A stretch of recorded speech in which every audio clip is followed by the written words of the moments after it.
Mae Liz Slade yn hen gyfarwydd â phroblemau mamau di-briod. Ar ôl 8 mlynedd gyda'r mudiad i'r di-gartre, shelter, mae hi nawr yn gweithio i Gymdeithas Tai Hafan. Sefydlwyd y Gymdeithas, sydd ei bencadlys yng Nghaerfyrddin, yn benodol ar gyfer darparu cartrefi am rent resymol i fenywod, yn enwedig menywod sydd wedi dioddau trais yn y cartre. Maen nhw bellach yn berchen ar bron i 100 o dai ledled Cymru. Mae Liz Slade fy'n gweithio cyhyd dros hawliau gwragedd ar di-gartre wedi cael ei siomin fawr gan fwriad y Llywodraeth i beidio rhoi blaenoriaeth i famau di-briod sydd angen tai.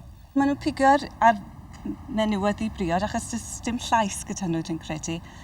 Beth sydd yn angen gyda ni yng Nghymru yw rhagor o tai. Rhagor o tai sydd ac rhentu mae pobl yn gallu afforddo. Ond dyw hwn ddim yn dod allan. Beth mae'r Llywodraeth yn triol wneud yw newid y pethau. Ac i ddweud, dyma beth yw'r ateb. Nhw ddim yn edrych ar y problem. Y problem yw, does dim digon o tai gyda ni yng Nghymru.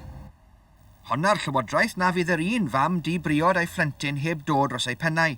Os nad oes tŷ cyngor ar gael, medden nhw, yna dylid cynnig lle mewn hostel i'r teulu un rhiant. Bydd hwnna'n anodd iawn i unrhyw un sydd yn gwybod os oes plentyn gyda chi eisiau rhywle lle chi a'ch plentyn yn gallu byw gyda'i gilydd. Ddim gyda teuluoedd arall, a mae fe'n anodd iawn i byw mewn hostel. Dyn ni'n mynd yn ôl, dyn ni'n symud yn ôl i'r workhouse a pethau fel yna.